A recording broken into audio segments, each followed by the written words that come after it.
السلام عليكم ورحمة الله وبركاته. بسم الله الرحمن الرحيم. الحمد لله أحمده سبحانه وأشكره على آلائه ونعمائه، وأشهد أن لا إله إلا الله وحده لا شريك له إله الأولين والآخرين، وأشهد أن سيدنا ونبينا محمدًا عبده ورسوله سيد الأولين والآخرين، صلوات الله وسلامه عليه وعلى آله وأصحابه ومن اهتدى بهديه واستنى بسنته إلى يوم الدين. أما بعد،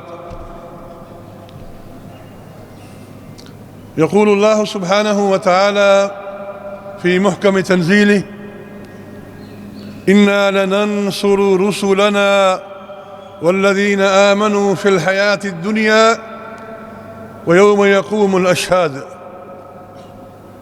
صدق الله العظيم. رب اشرح لي صدري ويسر لي أمري واحلل عقدة من لساني يفقه قولي. سبحانك لا علم لنا إلا ما علمتنا إنك أنت العليم الحكيم. وبعد، معزز سامعین، آج کل ہم بحیثیت مسلمان بہت سارے مسائل کا شکار ہیں. قومیت، علاقائیت، صوبائیت، لسانیت، فرقہ بندی، تہذیبی اور اخلاقی اقدار کا زوال، خود فراموشی اور خدا فراموشی، اور ان جیسے بے حساب بے شمار مسائل ہیں جن کا ہمیں سامنا ہے. اقبال نے کہا تھا: فرقہ بندی ہے کہیں اور کہیں ذاتیں ہیں، کیا زمانے میں پنپنے کی یہی باتیں ہیں؟ تم اخوت سے گریزاں، وہ اخوت پہ نثار، تم ہو گفتار سراپا، وہ سراپا کردار. آج کل ہمارا سب سے بڑا مسئلہ قومی اور ملی وحدت کا ہے. ہم اتحاد، اخوت اور بھائی چارے کے درس کو بھول چکے ہیں، حالانکہ یہ بات بالکل واضح ہے کہ ہم اتفاق و اتحاد کے بغیر کبھی کامیاب نہیں ہو سکتے. اقبال نے کہا تھا: منفعت ایک ہے اس قوم کی، نقصان بھی ایک ہے سب کا نبی، دین بھی ایمان بھی ایک، حرم پاک بھی اللہ بھی قرآن بھی ایک، کچھ بڑی بات تھی ہوتے جو مسلمان بھی ایک. معزز سامعین، حالت یہ ہے کہ آج کل ہر ملک اپنے حال اور اپنے مسائل میں گھرا ہوا ہے. حق اور باطل کے درمیان کشمکش جاری ہے، اور جس کی لاٹھی اس کی بھینس کا قانون چل رہا ہے. بڑی طاقتوں نے مسلمان کو گھیرا ہوا ہے اور ہم غافل ہیں اور کئی بحرانوں میں گھرے ہوئے ہیں. معزز سامعین، ہم ایک شدید اخلاقی بحران کا شکار ہیں، بلکہ یہی ہمارا اصل مرض ہے. باقی سب امراض اس کی شاخیں اور برگبار ہے. یوں تو اسلام کا چرچا اور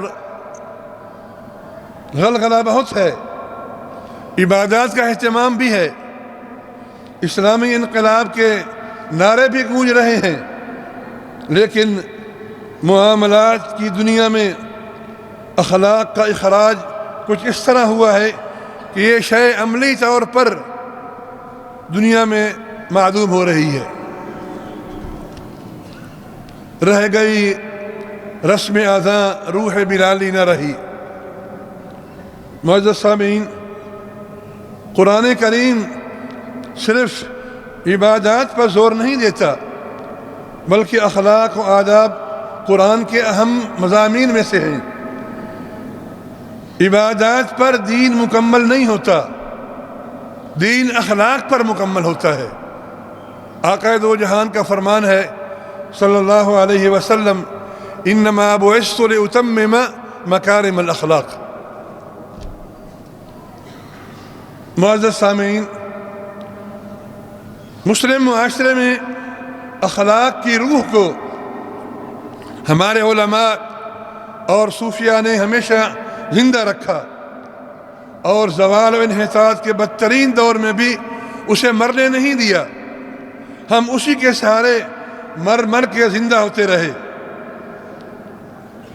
کبھی کسی فتنے کی سرکوبی کے لیے امام احمد بن حنبل میدان میں آئے، کبھی ابن تیمیہ تاریخ کا رخ موڑنے کے لیے آگے بڑھے، کبھی غزالی نے روح اسلام کا دفاع کیا، کبھی شاہ ولی اللہ سید احمد شہید نے طلسم سامرائی کو توڑا، اور کبھی مولانا اشرف علی تھانوی، مولانا احمد خان، احمد رضا خان اور مولانا شبیر احمد عثمانی نے دین کا پرچم بلند کیا۔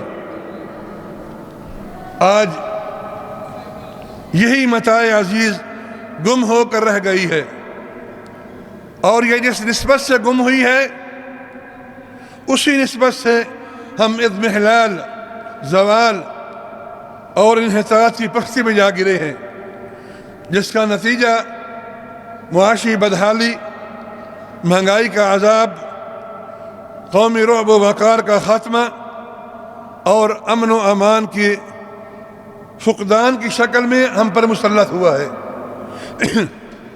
معزز سامعین، ہمارا وسیلہ بن چکا ہے کہ ہر گناہ، ہر خرابی اوروں کے ذمہ ڈال دیتے ہیں۔ ہم تو ٹھیک تھے، فلاں نے یہ کر دیا ہے، ہم تو درست تھے، فلاں نے یہ کر دیا ہے، یہ امریکہ کی سازش ہے، یہ ہندو کی سازش ہے، یہ فلاں کی سازش ہے۔ اور بھئی اپنے آپ میں جھانک کے دیکھو ہم کیا کر رہے ہیں، یہ کہیں ہماری اپنی سازش تو نہیں ہے۔ یہ اوریانی، یہ بے حیائی، یہ گندی تہذیب، یہ گندا کلچر جس کو فنون و ثقافت کا نام دیا جاتا ہے، اگر اس کا نام تہذیب ہے تو ہمیں پتھروں کے زمانے میں دھکا دے دو، اگر اس کا نام روشنی ہے تو ہمیں اندھیروں کے حوالے کر دو۔ ہمیں یہ ثقافت نہیں چاہیے جہاں حیا اپنا بستر بوریا گول کر کے جنگل میں بیٹھ کر برباد انسانیت پر آنسو بہائے، جہاں شرافت صحراؤں میں گم ہو جائے، جہاں پاک دامنی اور تقدس کتابوں کے الفاظ رہ جائیں۔ ہمیں یہ روشنیاں نہیں چاہیے، ہمیں وہ اندھیرے لا کے دو جہاں چراغ کی لو پر ایمان کو روشنی حاصل تھیں، جہاں کچے گھروں میں پکا ایمان تھا، جہاں فقر میں غنی رہتے تھے۔ ہمیں یہ ثقافت نہیں چاہیے۔ معزز سامعین، ہمارا ایک بڑا مسئلہ عدل کا فقدان ہے۔ ارے جس دیش میں پیسوں کے بغیر انصاف نہ ملتا ہو، جس دیش کا وکیل قاتل، ظالم اور زانی کا مقدمہ لڑنے کے لیے تیار ہو اور مظلوم کو سسکیوں اور آہوں کے حوالے کر دے، جس دیش میں عدل فروخت ہو جائے، اس دیش میں سونے چاندی کے دریا بھی اس دیش کو سونے چاندی کے دریا بھی سرسبز نہیں کر سکتے۔ عدل سے میری مراد کوئی عدالتی عدل نہیں ہے، بلکہ اجتماعی عدل ہے۔ ہر انسان کو اس کا حق ملنا چاہیے۔ جو اس کا حق بنتا ہے وہ اسے ملنا چاہیے۔ معزز سامعین، ہمارا معاشرہ جھوٹ اور نفاق کی انتہا پر ہے۔ یہی وجہ ہے کہ ہم دنیا میں ذلیل ہو رہے ہیں۔ اخلاقی گراوٹ کا یہ حال ہے کہ کوئی ٹی وی چینل کھول کے دیکھ لیں، آپ دیکھیں گے پاکستان کا سب سے بڑا مسئلہ محبت اور عشق ہے۔ کوئی آپ کو یہ نہیں بتائے گا کہ زندگی میں کیا کرنا ہے، کیسے آگے بڑھنا ہے اور قوموں کا مقابلہ کس طرح کرنا ہے۔ ارے جس ملک میں دنیا سے زیادہ عید میلاد النبی صلی اللہ علیہ وسلم منائی جاتی ہو، جس ملک میں بے حساب محرم کے جلوس نکلتے ہوں، جس ملک میں ہزاروں کی تعداد میں تبلیغی جماعتیں نکلتے ہوں، جس ملک سے عمرہ کرنے والوں کی تعداد پوری دنیا سے زیادہ ہو، وہی ملک دنیا میں کرپشن، جھوٹ اور حرام کمانے میں سب سے آگے ہے۔ معزز سامعین، ہم اپنی زندگی کے مقصد سے بہت دور نکل چکے ہیں، بہت دور جا چکے ہیں۔ ہمیں واپس آنا ہوگا، ہمیں لوٹنا ہوگا۔ آئیں توبہ کریں، اللہ سے معافی مانگیں، آنکھیں ایسی رکھیں جو کسی کی بیٹی کو ہوس کی نگاہ سے نہ دیکھتی ہوں، کان ایسے رکھیں جو موسیقی کے زہر سے آلودہ نہ ہوں، رزق ایسا رکھیں جو کسی کا لیا ہوا مال نہ ہو، کسی کا مارا ہوا حق نہ ہو۔ دل ایسا رکھیں جو حسد اور کینہ کے جذبات سے پاک ہو۔ آئیں اپنی اصلاح کریں، اچھے انسان بنیں، اور شروع کہاں سے کریں؟ ادھر سے نہیں، ادھر سے۔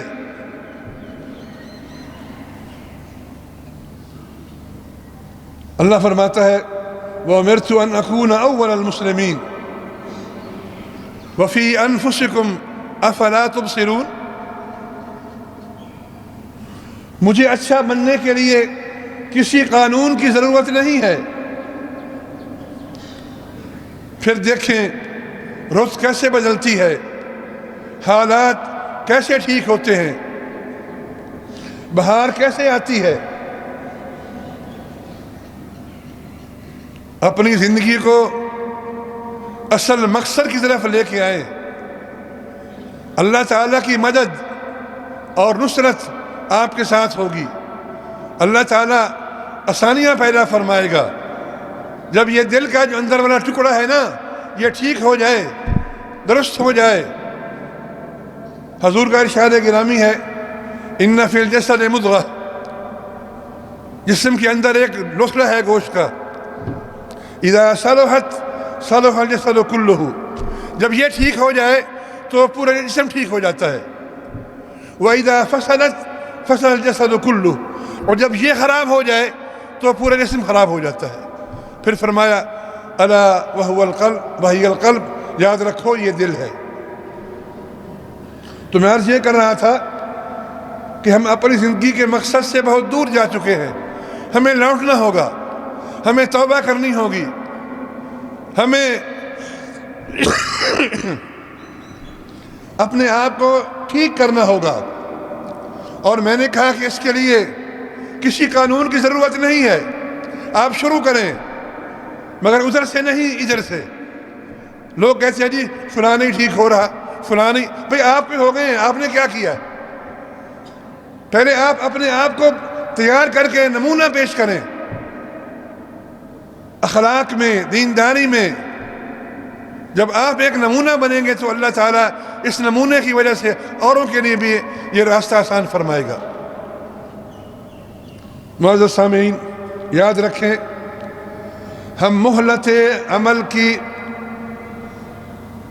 ہم مہلت عمل کے مرحلے سے گزر رہے ہیں، ہم مہلت عمل کے مرحلے سے گزر رہے ہیں۔ ابھی سنبھل جانے کا وقت ہے، مگر یہ وقت لامحدود نہیں، یہ وقت ختم ہونے والا ہے۔ اگر اس کو غنیمت نہ جانا، اس سے فائدہ نہ اٹھایا تو یہ ختم ہو جائے گا۔ آئیں توبہ کریں، اپنی اصلاح کریں، اللہ سے معافی مانگیں۔ اگر یہ نہ کیا تو قرآن کا قانون لاگو ہو جائے گا۔ وہ کیا قانون ہے؟ وَإِن تَتَوَلَّوْا يَسْتَبْدِلْ قَوْمًا غَيْرَكُمْ ثُمَّ لَا يَكُونُوا أَمْثَالَكُمْ۔ اگر تم نے اپنی روش نہ بدلی، اپنی اصلاح نہ کی، اللہ تعالیٰ تمہیں اکھاڑ پھینکے گا، کسی اور قوم کو لے آئے گا۔ اور یہ تاریخ میں ہوا ہے، ہماری تاریخ میں ایسا ہوا ہے۔ اگر تم نے اپنی اصلاح نہ کی، توبہ نہ کی، حالات کو مناسب طرز پر نہ چلے، وَإِن تَتَوَلَّوْا يَسْتَبْدِلْ قَوْمًا غَيْرَكُمْ، اللہ تعالیٰ تمہیں اکھاڑ پھینکے گا، کسی اور قوم کو لے کے آئے گا۔ اور پھر فرمایا ثُمَّ لَا يَكُونُوا أَمْثَالَكُمْ، تو وہ قوم جو اللہ لے آئے گا وہ تمہاری طرح نہیں ہوگی۔ ثُمَّ لَا يَكُونُوا أَمْثَالَكُمْ، وہ تمہاری طرح نہیں ہوگی۔ تو میرے بھائیوں، ہم دعویٰ دیتے ہیں اس بات کی، ہمیں اپنی اصلاح کرنی ہے، معاشرے کی اصلاح کرنی ہے، اخلاقیات کو درست کرنا ہے۔ اور یقین جانیے، اگر نیت صاف ہو، دل ٹھیک ہو، تو اللہ تعالیٰ کی مدد سے یہ سب کچھ ہو سکتا ہے۔ دعا ہے کہ اللہ تبارک و تعالیٰ ہمیں توفیق دے اور ہمیں اس کی کرنے کی ہمارے لیے آسانیاں پیدا فرمائے۔ وآخر دعوانا ان الحمد للہ رب العالمین۔